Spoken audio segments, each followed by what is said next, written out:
Don't care about politics? I don't blame you. Just because an individual may not care about politics does not mean they do not care. How can we blame them? Day by day, it only seems to divide people, leading to worldwide scenarios nobody likes or arguments which never conclude. Could we blame them if all they want to do is live their life, have fun, be healthy, be happy?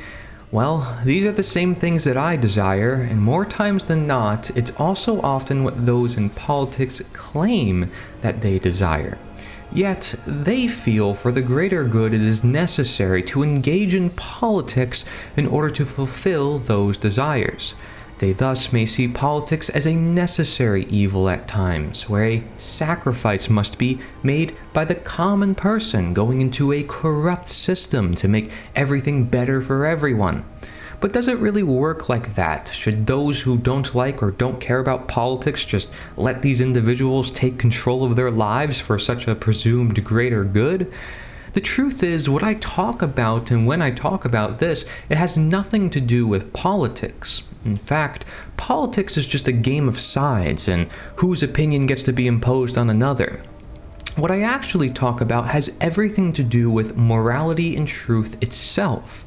For could we blame an individual wanting to just live their life if they were born in the world having no natural obligation to obey a government or engage in politics? And if an individual were constantly intruded upon by government, even just the littlest amount of money taken from him without his consent, is he not justified in trying to get away from politics every way he can? Let us see more why this is about morality. If any tax is justified, would you personally take your neighbor's money without their consent? If you wouldn't personally do it, what makes it right to say that other people can do it for you instead? Theft is theft, whether going by one name or another. It is taking property that does not belong to you. Yet, while we may claim we don't care about politics, the mass peoples of the world are being blindly stolen from, routinely, and for nearly a third or more of their income, and for things they may not even support, as well as for the paychecks of those in government. And if you dare challenge such a system, you may be deemed a criminal, or at least perceived as unorderly and immoral. Yet, legality is not morality. We each live in our own reality, our own lives, and if we want to live our own lives in peace, it's in knowing that. To never get in anybody's business.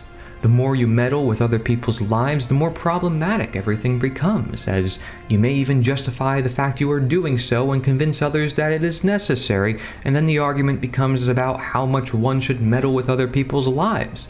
But again, it's other people's lives. What gave us the right to mess with other people's lives in the first place? This brings us to the belief system that so few people in the world know about, statism. This is why, although I would never speak of politics, I have a moral obligation to share something that might be considered political by some, but because it isn't being shared anywhere else, and yet because statism, is the heart of politics, challenging it is actually the total opposite of politics. To understand this, we can apply this to ending chattel slavery of the past. It's a moral issue, though it could be political. Those who made it political were asking for changes in law, changes in government, justifying the system that ever maintains slavery or steals people's wealth. Those who kept the moral cause were educating their fellow man, justifying no theft or slavery. Those in politics had no power here because writing something down on a piece of paper and calling that law would not change hearts and minds, and reducing slavery by passing a law would still legitimize slavery. Whereas those who promoted morality had no division except with those in politics who insisted that their rituals would be necessary. The moral abolitionists connected with the average individual and taught them something that everybody nowadays sees as natural to society, that is living without the need of slavery. While one can argue that some people may not care about either or that both actions were essential, one group of people were meddling with other people's lives, those in politics, and the other group was not, the moral abolitionists. Meaning, if you did not care about the moral cause, you really did not have to care. But morality of true, you will come to learn. And sure enough, people did, as the ideas were irresistible, like any good product in a free market. Politics, on the other hand, demands your compliance and involvement one way or another, otherwise it cannot persist and no politician would get their paycheck. Politics needs to enter your life, so no wonder why it can get annoying or why people talk long about how it should enter your life. Yet, nobody ever asked the question of if it ever needs to enter your life in the first place, or if compassion rather than violence would be a better pursuit for education, i.e., morality rather than legality. And that's where I come in. Again, not to be political, but rather to remind you of who you are, a fellow human being bound by no title, no position, and no government. You have the free will choice to voluntarily participate in anything you want in this life, and nobody has the right to tell you what to do with your own life. If we apply this to all peoples, this is a moral teaching, which means you should not transgress on others' freedoms and ownership as well. You treat others the way you'd like to be treated, and you learn how to treat yourself. You aren't just being told, your humanity is being used, not robotic or childlike. So what do I ask of you? Nothing. Like the ancient Taoist wisdom of the true master being one not of force, or how one may abide to the way of the world, the Tao, by acting without force. Politics asks for much, coming to be more and more as people use it to their advantage, every law backed by violence justifying the individual getting violated for the collective. Meanwhile, a world could work with a free market of ideas and solutions, as it mostly already does, but without government interference, businesses able to thrive and compete with each other for the best ideas and products to be found.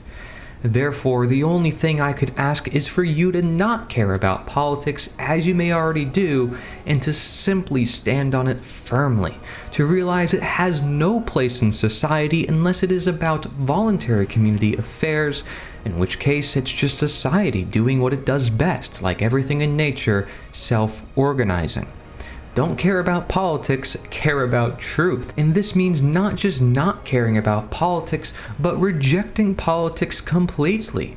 Without its rejection, it will continue to be more and more of an injection into our lives, where democide becomes continually the top cause of unnatural death.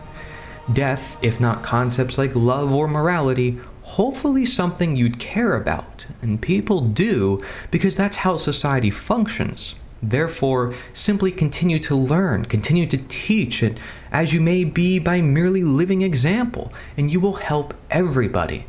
Real leaders emerge from people willingly emulating their actions. I'm not asking you to do anything new. Simply recognize nature's authority rather than man, as you would if you didn't go through the schooling system.